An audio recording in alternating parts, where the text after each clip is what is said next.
Voici le Doc Mayou. Docteur Mayou, bon matin.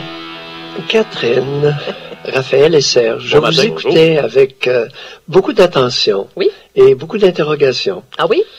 Sur Catherine, quoi? j'ai aimé ton entrevue avec Jemila Benhabib.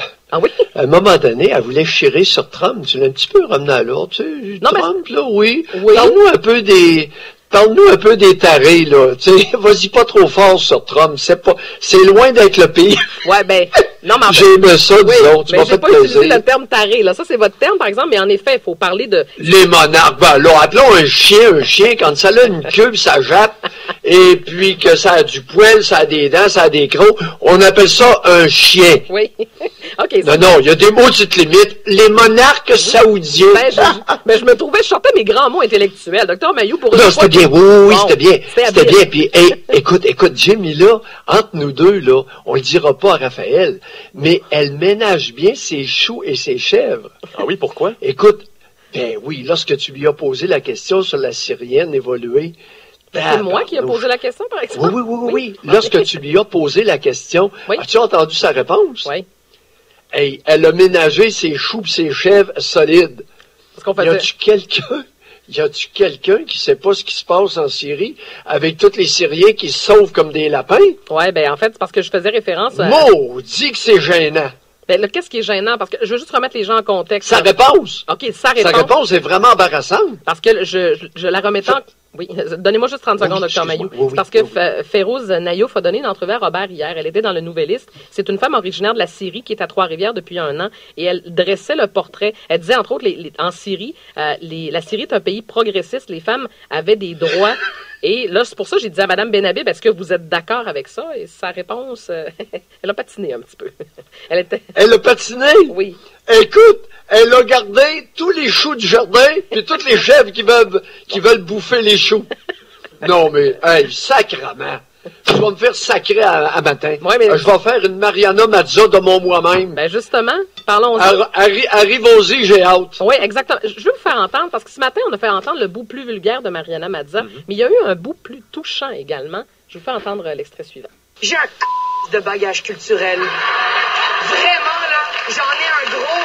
Je suis une fille intelligente. J'ai une mère qui s'est sortie de la merde. J'ai une mère qui est veuve de 2 maris. J'ai grandi avec une mère monoparentale à Montréal-Nord. Ma mère a fait faillite une couple de fois. Elle s'en est sortie. Aujourd'hui, elle est fière, elle est en santé, elle fait de l'argent, elle est heureuse. Et je me considère comme étant la fille... Je suis fucking chanteuse. Vraiment. C'est pour ça que je l'aime. Mais c'est que des fois, c'est tellement facile d'étiqueter les gens parce qu'ils sont exubérants. Ou parce qu'on a des couleurs, ou parce que on ose dire tout haut des trucs juste par impulsivité. Puis c'est ça c'est ça être un humain. Être un humain, c'est d'être totalement libre avec ses convictions. Et si on se sent tout le temps dans une espèce de moment, en voulant pas déranger, pas vouloir parler plus fort, pas trop intervenir, c'est de la merde. T'as pas envie de vivre comme ça. Moi, je me sens libre. Docteur Mayou, je veux vous entendre là-dessus, parce que moi, ça me rejoint tellement ce discours-là. Vous en pensez quoi? Ben, écoutez, vous m'avez entendu jadis naguère, il y a plusieurs mois déjà, vous parlez de Mariana Mazza Oui. et son groupe, ses collègues, dans son émission Codef. Alors, c'était l'été dernier, ça, au moins. Oui. Je vous ai parlé de ça et ouais. j'ai mentionné que l'évolution des femmes au Québec passait par Mariana Mazza et son groupe et non pas par Denise Bombardier, qui s'est complètement déclassée en fin de semaine dernière dans ses articles sur la religion. D'ailleurs, la fusion de l'État et de l'Église. Je vais simplement vous lire ceci, si vous me permettez. Oui. Denise a écrit en fin de semaine dernière, « Les pourfendeurs de Dieu s'en donnent à cœur joie, croyant que la raison raisonnante doit logiquement imposer sa loi pour chasser toutes les croyances religieuses dont l'humanité se nourrit depuis des millénaires. » Qu'est-ce que vous en... Oui, ben, on vous écoute, Dr. Mayou. Non, mais écoute... Lorsqu'elle parle de religion, Denise dérape complètement. D'abord, la raison raisonnante, écoute, c'est une tautologie, là. Et puis, les pourfendeurs de Dieu. Oui. Docteur Mailloux, je vais vous ramener sur quelque chose. Okay? C'est n'importe quoi. Écoute, depuis des millénaires, il y a des peuples qui se nourrissent de croyances religieuses. C'est important qu'elles continuent. Il ne faut pas chasser ça. Hey, Denis, ils arrivent en ville. Heureusement qu'il y a Mariana Mazza qui est assise aux côtés d'elle. Elle aurait l'air d'une timbrée. Mais, Docteur Mailloux, moi, là, je vous dirais que ce qui est venu le plus me chercher hier, outre les propos de Mariana Mazza, qui m'a beaucoup touché et m'a fait réagir, parce que je me retrouve un peu en elle. Hey, quand ta sac, là, hostie, vous pourriez pas la laisser sacrer en paix? Parce que vous, à Radio-Canada... C'est quoi votre affaire de couper quand ta sac? Mais j'ai honte de ma gang le matin. Oui, mais Docteur Mailloux... À sac, bon, vous le faites jouer, puis... Non, mais c'est quoi cette histoire-là? Non, mais là, maudite tribu embarrassante. OK.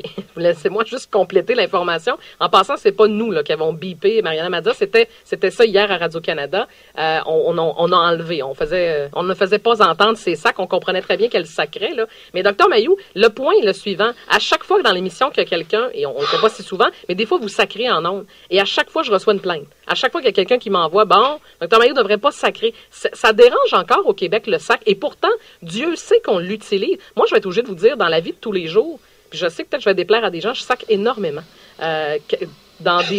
Oui, non, je le sais, mais je me fais... C'est entre nous deux, puis on ne dira pas à Robert.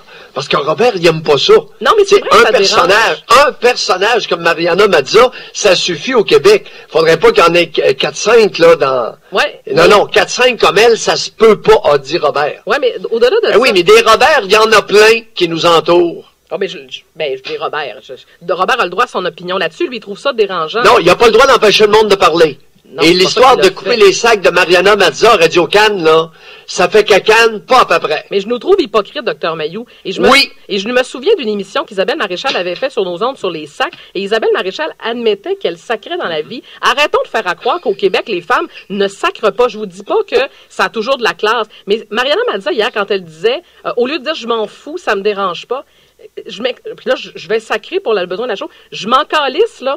L'impact est plus fort que je m'en fous. Oui, ça définitivement. Non, on va se dire les vraies affaires ce matin. Oui, c'est vrai. On parlait un petit peu plus tôt. Lorsque je lâche un sac, même mes étalons, lorsque je les attelais en double, lorsque je lâchais un tabarnak, ils savaient exactement ce que ça voulait dire. 2 étalons attelés en double pour skider mon bois. Ouais. Et je lâchais un tabarnak bien senti. Les deux devenaient tranquilles puis arrêtaient de vouloir se battre ou se mordre. Mais qu'est-ce qui dérange? Ça va jusque-là. Ouais. Mais ne connaissez-vous quelqu'un dans votre entourage qui ne sacre pas? Les gars, vous, dans votre vie, est-ce que vous sacrez? Fréquemment, bon, Serge? Ouais, est-ce que tu sacres à l'occasion? Parce que, évidemment, les sacs font référence à notre passé catholique. Tous les mots font référence à la religion, le tabernacle, l'hostie. Mais je ne sais pas pourquoi ça nous met tant. Ouais, même chose. Puis le calice. Mais on en parlait un petit peu plus tôt cette semaine de la soi-disant pureté de la femme. Hostie toasté. Il y a un de mes oncles qui disait, mon parrain disait hostie toasté. J'aimais ça. J'adorais. C'est dans l'émission L'Héritage. Hostie toasté des deux bords. Ouais. Mais ça fait partie de ce qu'on est. Oui, Raphaël. Les calvaires. Les calvaires qu'ils mettaient à chaque croisée de chemin partout dans nos campagnes pour nous rappeler ce Jésus-Christ qui supposément est mort pour nous autres. Et boy, j'ai hâte que Denise écrive un article là-dessus. Là. Il commence à me fatiguer, celui-là. Bon. Docteur Mailloux, j'ai Gabriel qui est en train de m'écrire. J'adore quand Mailloux place 2-3 hosties dans la même phrase. Vous voyez? Et il me dit, ça surprend personne que vous sacrez abondamment, Catherine. Vous voyez? Je pense pas que ça surprend. Mais c'est vrai, c'est une réalité. Je vous dis pas que j'utilise que des sacs. Je pense que dans la vie de tous les jours, j'essaie. Puis pour moi, le français, c'est hyper important. Quand j'entends des fautes, ça me dérange. Je suis fatigante là-dessus. Ce qui veut pas dire que la langue est pas importante. Mais un sacre bien placé, quand tu te cognes l'orteil, là, puis tu t'es vraiment fait mal, je m'excuse. C'est rare que tu dis zut. Ah, ouais, c'est ça. Ah, zut, là, ben zut, ça soulage pas. Le sacre approprié soulage davantage. Mais c'est comme je m'en allais dire tantôt, parce qu'on parlait un petit peu plus tôt cette semaine de la soi-disant pureté de la femme. C'est comme si on s'attend pas à ce qu'une femme dise ouais, ce genre de comportement-là. Tu sais, par exemple, tu as un micro le matin. Ouais. Donc on se dit, bon, ben on s'attend pas à ce que Catherine Gaudreau puisse sacrer dans sa vie personnelle. Ben oui. Mais pourtant, ça arrive. Tu sais, c'est normal, je pense. Oui, je vous le confirme. Je sais que je dois décevoir des gens, mais c'est ma réalité. Oui, puis écoute, il y a quelque chose qui m'a, parlant de la réalité, il y a quelque chose qui m'a profondément bouleversé ce matin. Je suis tombé j'avais pas réalisé. Je n'ai pas écouté les fils d'actualité suffisamment, avec suffisamment d'attention. Et c'est dans le Nouvelliste. l'image, la photo d'un Parlement 100% féminin pour la Journée des femmes. Oui, bien hier à la Chambre 338 jeunes femmes âgées de 18 à 23 ans qui ont totalement envahi notre Parlement fédéral hier, la Chambre des communes. Mais il y en a 4 de la région, Dr Mailloux. Il y en a 4 de chez nous, des jeunes femmes qui y étaient d'ailleurs. Mais Catherine, malaise. Pourquoi? On s'en va où avec ça? C'est quoi le message qu'on envoie? Hey, imagine la joke! Elles ont discuté à 338 jeunes femmes à la Chambre des communes de l'égalité homme-femme. Y a-tu quelqu'un qui va allumer et qui dit « Hey, la gang, qu'est-ce que vous êtes en train de faire? » Ben, je suis partagée là-dessus, Dr Mailloux. Moi, je l'ai vu comme des femmes qui pourraient devenir, d'une certaine façon, des ambassadrices du rôle des femmes en politique. Oui. Je l'ai vu un peu comme ça. C'est une image qui est... On n'en est pas là. Oui, mais quel message? Alors, la photo ce matin m'a créé un profond malaise et reflète bien le mépris du masculin que Sophie a... Je me demandais où Sophie avait pris son affaire. Sophie était au courant de cette niaiserie-là. Comprends-tu? Sophie Grégoire? Oui. Je me demandais, hier matin, elle nous sort son histoire sur le respect envers le masculin. Mais ça sort d'où tout d'un coup, cette histoire-là?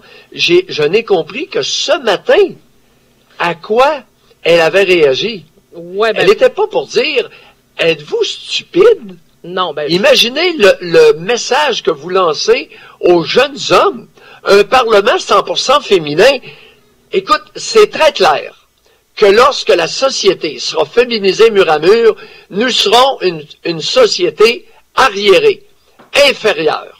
Mais définitivement. Dr Mailloux, je veux juste faire une précision pour Sophie Grégoire, parce que Raphaël, tu nous en parlais hier, ça a fait beaucoup jaser sur les médias sociaux. Rappelle-nous peut-être ce que Sophie Grégoire, parce qu'elle voulait qu'on souligne lors de la Journée de la femme l'importance aussi de nos hommes qui nous entourent. Et il y avait une photo d'elle avec Justin Trudeau, main dans la main. Et je vais être obligée de vous dire, Dr Mailloux, que je suis tout à fait d'accord. J'aurais pu publier la même photo et je vous explique pourquoi. La Journée de la femme, ce n'est pas la journée contre l'homme. Et c'est ça que je déplore présentement. On peut très bien être femme et fière de l'être et être très bien accompagnée. Moi, dans mon entourage, j'ai des modèles masculins extrêmement forts et je travaille pratiquement uniquement avec des hommes et c'est une grande fierté pour moi parce que les hommes qui m'entourent sont des hommes de qualité. Alors, on peut-tu célébrer les deux sans nécessairement dire que, mais là, c'est la Journée de la femme, il faut juste parler des femmes. C'est quoi ça, ce discours-là? Et ce qu'elle a dit plus particulièrement, elle a dit, à l'occasion de la Journée internationale des femmes, célébrons les garçons et les hommes qui nous encouragent à être qui nous sommes vraiment et qui traitent les filles et les femmes avec respect. Oui, mais je ne comprenais pas en quel honneur qu'elle s'est émoustillée à ce point hier matin. Là, je le comprends ce matin. Parce qu'elle était au courant de cette niaiserie-là de la Chambre des communes 100% féminin. Elle était au courant depuis quelques jours déjà. Et je suis convaincu qu'elle ressentait un profond malaise. Ça n'a pas de maudit bon sens. Quelle idée de fou! Un Parlement, Chambre des communes 100% féminin, mais vous en allez où avec des stupidités de ce genre? OK, ça c'est votre opinion là-dessus. Quel message éculé, éhonté, embarrassant. Mais c'est pas pour favoriser... Et merci, Sophie Grégoire. C'est pas pour favoriser l'intégration des femmes dans la vie politique. Vous trouvez pas que c'est une bonne initiative? Ben, visiblement, non. Je pense qu'on a très bien compris que... Docteur Mailloux, juste en terminant, moi, c'est pas l'image, c'est le discours... Bon, je dois être le seul encore. Je dois être le seul. Non, mais ça me fait rien d'être le seul. Je le prends mal. Oui, ben en fait, on se rejoint dans nos discours. C'est juste que vous, c'est une photo. Moi, c'est le discours. Et hier, on a entendu énormément parler d'égalité homme-femme. Entre vous et moi, Dr Mailloux, pour parler d'égalité homme-femme, on peut-tu le faire avec les hommes? Est-ce que c'est moi ou il y a deux genres dans la vie? Est-ce qu'on peut le faire en compagnie des hommes? Comment voulez-vous qu'on ait un discours crédible si on est juste des femmes à se parler ensemble? Moi, j'adore mes collègues féminines, mais on peut en parler ensemble? Exactement. C'est mon point. 338 jeunes femmes qui remplissent toutes les banquettes de la Chambre des communes à Ottawa et qui palabrent sur l'égalité homme-femme. C'est une joke! Il n'y a personne qui a dit « Hey, qu'est-ce qu'on fait là? » Dr Mailloux, on va aller au téléphone. Paul est là. Okay? Ça va prendre des Mariana Mazza, rien qu'en masse, là. Imaginez 388 Mariana Mazza. Je pense que la Chambre des communes ne sort même pas. Paul est en bout de ligne. Paul, bon matin. Oui, allô? Bonjour, Paul, on vous écoute. C'est juste pour vous dire, j'écoute rarement comment ça s'appelle, Éric et les Fantastiques. Oui. J'étais en route de Sherbrooke à Drummondville hier, puis c'était la journée de la femme, et il y avait juste des hommes au micro, puis ils parlaient d'accident de pénis. OK. Ah bon?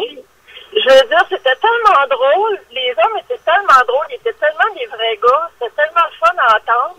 Puis à la fin, ils se sont dit, écoutez, on n'en revient pas qu'est-ce qu'on est en train de dire. Puis c'est la journée de la femme en plus. En tout cas, je voulais juste vous dire ça. J'ai ri aux éclats. Puis j'étais contente qu'il y ait des hommes qui parlent. Mais Paul, est-ce que... dans la journée de la femme. Mais justement, est-ce que ça... Vous vous positionnez comment dans ce débat-là sur l'égalité homme-femme? Ben moi, c'est surtout l'égalité au niveau du salaire qui est important pour moi. Okay. Parce que le reste, les hommes et les femmes sont égaux de droit, mais ils sont différents. Écoute, puis je trouve que faut louer la différence aussi. Paul, vous nous appelez de quel endroit ce matin?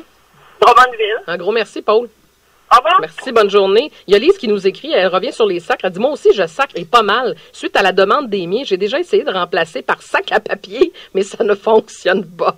Docteur Mailloux, on vous laisse aller. Je vais poser la question à nos auditeurs. Est-ce qu'on est dans le déni? Est-ce que vous sacrez? Je vais entendre des femmes ce matin. Est-ce que vous vous permettez de sacrer avec vos proches? Est-ce que c'est bien vu? Docteur Mailloux, on va en reparler avec Robert. Je pense qu'on a trouvé notre sujet pour la commission PM. On se retrouve à 9h05 avec beaucoup de plaisir. Ouais, ben, il a pas mijoté à ça. Puis hier, lui, là, avec, comment qu'elle s'appelle, la médecin généraliste, là, qui est utilisée par Cogeco pour vulgariser certaines choses. Le docteur Christiane Laberge.